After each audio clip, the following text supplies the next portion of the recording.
खुलुमबाय दिनै 19 जानुवारि 2023 आं सिबिरानि ब्रह्म नोंथांमोनखौ एसबी बड निउज चेनेलाव बयखौबो बरायबाय आसा खालामो नोंथांमोनहा खौरांखौ खोनासंनो मोजां मोनगोन आरो खौरांखौ जोबजासे खोनासंगोन होननानैबो आसा खालामनाय थाबाय आरो नोंथाङा जुदि गोदानबा एसबी बड निउज चेनेलखौ साबस्क्राइब खालामनानै लानो हागोन आरो बे चेनेलनि गेजेरजोंनो नोंथाङा सानफ्रोमबो फुंनि समाव सानसेयारि खौरांखौ मोननो हागोन दानिया नोंथाङा खौरांखौ खोनासंलांदो चिरां जिल्लायाव बोसोर गोदाननि मुङाव लावखार ओंखाम जाग्रा थावनि आरो मागो दमासिनि मुङाव फोरबो खुंनायखौ बन्द खालामनो थाखाय दुलाराय बर' फरायसा आफादा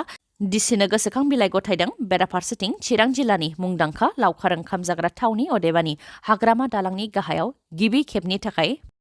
आइदैमा मागो दमासि फोरबोखौ जागायबाय 18 जानुवारिनिफ्राय लानानै 28 जानुवारिसिम थागोन बे फोरबोआ मैयानि सानाव बेखेवनाय हाबाफारि लानाय जादों जेराव बिजनीनि बिजेपिनि एमएलए अजय कुमार राय बिटिसिनि एम रेवरेवा नार्जिनारि एमसिएलए प्रभात बसुमतारी बिथांमोनजों लोगोसे माखासे दैदेनगिरिफोराबो बाहागो लादों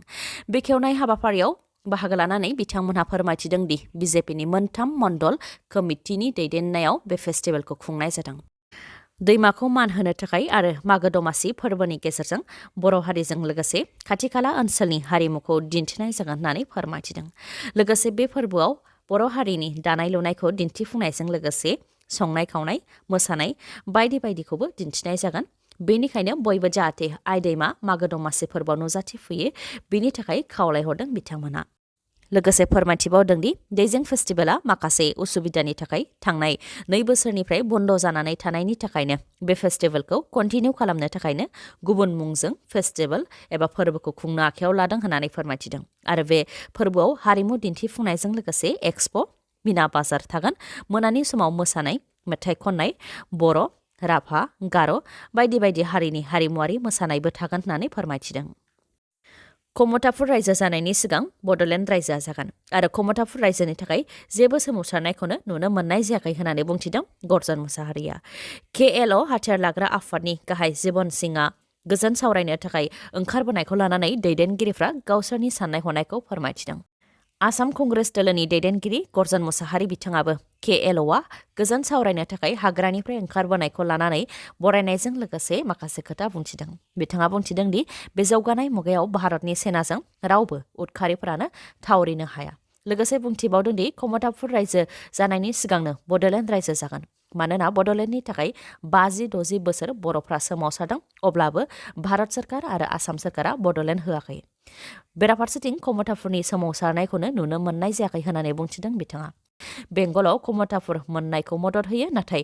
आसाम आरो बिटिआरखौ बोखावनानै कमतापुर होनायखौ गनाया होननानैबो बुंथियो गर्जन मुसाहारिया बेनि अनगायैबो बिथाङा बुंथिबावदि डक्टर हेमन्त बिश्व शर्मानि गोसोआ सोलायबाय थायो बिथाङा सानालासे खोथाफोरखौ बुङो तामुलपुरखौ गावनो जिल्ला फोसावनानै दा गावनो बोखांफिनबाय आरो प्रमद बर'आबो बुंनायनि सिगां जेबो साना बड'लेण्ड मोनाब्ला माब्लाबाबो मन्थ्रियाथ' बाद दोन गावबुराबो जाया होननानै बुंथिदोंमोन नाथाय दा एसेबां गेदेर खोथा बुंनाया नंखाय फोरमान जाबाय होननानै बुंथियो बिथाङा लोगोसे बिजेपि आरो इउपिपिएल जथाय सरकारा बिटिआरआव जेबो खामानि मावनो हायाखै लाइमोनफोरा साख्रि मोननो हायाखै जायनि जाहोनाव गुबुन रायजोआव खामानि मावनो थाहैनो गोनां जादों होननानैबो फोरमायथिबावो गर्जन मुसाहारिया चिरां जिल्लानि सिङाव थानाय लावखार ओंखाम जाग्रा माखासे थावनिफोरखौ बन्द खालामनो थाखाय एबसुआ दाबि खालामदों एबसु चिरां जिल्ला कमिटिया चिरां जिल्लानि डिसिनो गोसोखां बिलाइ गथायदों गोसोखां बिलाइनि गेजेरजों दुलाराय बर' फरायसा आफाद चिरां जिल्ला कमिटिनिफ्राय लिरदों दि गोदान बोसोरनि मुङाव आरो मागो दमासिनि मुङाव गोबां लावखार ओंखाम जाग्रा थावनि आरो फोरबोफोरखौ दासिमबो नुनो मोननाय जादों जायनाखि चिरां जिल्लानिफ्राय थांनाय 2022 मायथाइनि मेट्रिक आनजाद कम्पार्टमेन्टेल आरो गुणोत्सवआव मोजां फिथाइ खालामनो हायाखै बेनिखायनो बेयाव बयहाबो बिबान दं लावखार ओंखाम जाग्रा थावनि आरो फोरबोफोरा सोलोंथाइनि आबहावाखौ गाज्रि खालामदों जायनाखि 20 फेब्रुवारि 2023निफ्राय हायार सेकेन्डारि फाइनाल आनजाद आरो 3 मार्चनिफ्राय मेट्रिक आनजादा खुंजागोन नाथाय दासिमबो लावखार ओंखाम जाग्रा थावनिफोर आरो फोरबोफोरा चिरां जिल्लायाव सोलिगासिनो दङ बेफोरनि थाखायनो फरायसाफोरनि गाज्रि रिजाल्ट जानाया बांगोन आरो फरायनायखौ गारनाया बांगोन होननानै बुंथियो एबसुनिफ्राय चिरां जिल्ला कमिटि दुलाराय बर' फरायसा आफादनिफ्राय लावखार ओंखाम जाग्रा थावनिफोरखौ बन्द खालामनो खावलायनायफोरनि मादाव रुनिकाटा पुलिस थानानि सिङाव थानाय मोनाबिलि picnic spot and eco' tourism निज्ला पिकनिक स्पट सानराइजिं पिकनिक स्पट आरो सिडली पुलिस थानानि सिङाव थानाय लावथि पिकनिक स्पट आइपुवालि पिकनिक स्पट आरो धालिगाव पुलिस थानानि सिङाव थानाय Bhumeshwar picnic spot and ecotourism बेफोर लावखार ओंखाम जाग्रा थावनिखौ बन्द खालामनो थाखाय चिरां जिल्ला दुलाराय बर' फरायसा आफादा चिरां जिल्लानि डिसिनो गोसोखां बिलाइ गथायदों। आरो बेफोर लावखार ओंखाम जाग्रा थावनिफोरखौ गाबोननिफ्रायनो अदेबानि 20 जानुवारिनिफ्रायनो बन्द खालामनानै होनो थाखाय डिसिनिसिम गोसोखां बिलाइ गथायदों दुलाराय बर' फरायसा आफादा। मेघालयआव बिसायख'थि जानायनि सिगां मेघालयनि राजखान्थियाव गोबां सोलाय-सोल'। 7 एमएलएफ्रा रिजाइन होबाय बिसायख'थिनि सिगां बिधानसभा बिसायख'थिनि सिगां गुबुन दोलोनि 7 एमएलएफ्रा रिजाइन होबाय आरो बिथांमोनखौ इउनाइटेड डेम'क्रेटिक पार्टी UDP दोलोआव हाबफैगोन होननानै मिथिनो मोननाय जादों। रिजाइन होनाय 7 एमएलएफोरनि मादाव हिल स्टेट पिपल्स डेम'क्रेटिक पार्टीनि केबिनेट मिनिस्टार रेनिक्टन लेन्डे टेंकार आरो तृणमूल कंग्रेसनि एमएलए सितलां पाले, कंग्रेसनि एमएलए मायराल बर्न सेम आरो माखासे। इउक्रेन हादराव मोनफानि उनाव मोनफा खैफोद। दावहाजों गोबां सुबुंफोरनि थैनायनि उनावबो दावहाया दासिमबो जागासिनो दंखायो, जायजों सुबुंनि जिउ खहा जानायजों लोगोसे गोबां धोन सम्पति खहा जादों। बेबायदि समावनो इउक्रेन हादराव आरोबाव हेलिकप्टार क्रेश जादों। थांनाय साननैसो सिगां नेपाल हादराव एर'प्लेन क्रेश जानानै एर'प्लेनाव थानाय गासैबो सुबुंनि जिउ खहा जानायनि उनाव दा इउक्रेन हादराव हेलिकप्टार क्रेश जादों, जायजों 18नि जिउ खहा जादों, जेराव इउक्रेननि मन्थ्रिजों लोगोसे मिनिस्ट्रिनि माखासे सिनियर अफिसियेलफोरबो दंमोन आरो 3 उन्दै गथ'फोरबो दंफायोमोन। इउक्रेन हादरनि सायाव रासिया गाग्लोबनाय हटस्पट जायगाफोरखौ नायगिदिंनो थाखायनो इउक्रेननि मन्थ्रिया सिनियर अफिसियेलफोरखौ लाफानानै थांदोंमोन। बेयावनो इउक्रेननि कियेभनि साखाथियाव थानाय ब्रभेरियाव हेलिकप्टारा क्रेश जादों आरो गंसे बिल्डिंआव सौख्रांहैदों, जायजों गासै 18नि जिउ खहा जादों आरो 25 जोखोम जादों। जोखोम जानाय 25नि मादाव 15 उन्दै गथ'फोरबो दंमोन। हेलिकप्टाराव टेकनिकेल जेंना जानायनि थाखायनो क्रेश जानायनि सन्देह खालामनाय जादों।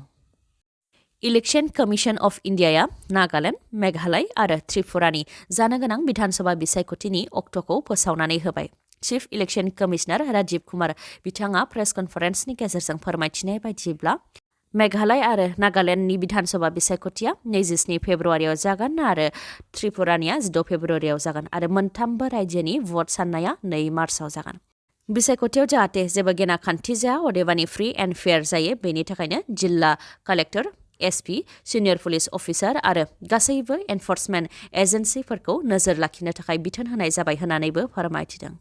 बेनि अनगायैबो बिसायख'थिनि समाव रां राननायखौ बन्द खालामनो थाखाय गोख्रों नोजोर लाखिनो थाखाय आरो इलेक्ट्रनिक मिन्सनि गेजेरजों रां ट्रेन्सफार खालामनायफोरखौबो गोख्रों नोजोर लाखिनो थाखायबो बेंकफोरखौ नोजोर होनो थाखाय बिथोन होनाय जाबाय होननानै फोरमायथिदों। मोनसे फोसावनाय गोदान बोसोरनि अफार फोसावदों मानास अट' श'रुमा। नोंथांमोनहा गोदान बोसोरनि गोदान मटर साइकेल बायनो गोसो दंबा मानिकपुर पुलिस थानानि साखाथियाव थानाय मानास अट' श'रुमनिफ्राय मटर साइकेल आरो स्कुटिखौ बायनो हागोन।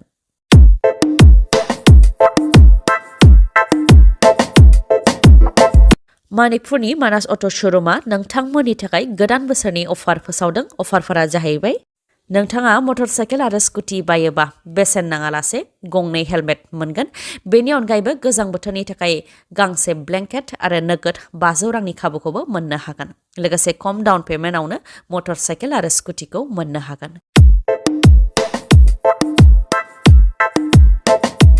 जायखिजाया कम्पानिनि मटर साइकेल आरो स्कुटिखौबो सोलायनो हानायनि खाबु दं मानास अट' श'रुमाव। अब्ला नोंथाङा माखौथो नेबाय थाखो? नोंथाङा मानास अट' श'रुमाव फैनानै गावनि साननायखौ जाफुंहोफैनो हागोन। मिथिबावनो हास्थायोब्ला 7002601255 नङाबा 9101272776 बे नाम्बाराव कल हरनानै सावरायहरनो हागोन। भिडिअखौ जोबजासे नायनायनि थाखाय गोजोन्थों। नोंथाङा आंनि चेनेलाव गोदानबा अन्नानै आंनि SB बड' निउस चेनेलखौ साबस्क्राइब खालामनानै ला। बे चेनेलनि गेजेरजों नोंथाङा सानफ्रोमबो फुंनि समाव सानसेयारि खौरांखौ नुनो मोनगोन। लोगोसे दिनैनि खौरांखौ मोजां मोनदोंबा लाइक, कमेन्ट आरो शेयार खालामनो दाबाव। गोजोन्थों।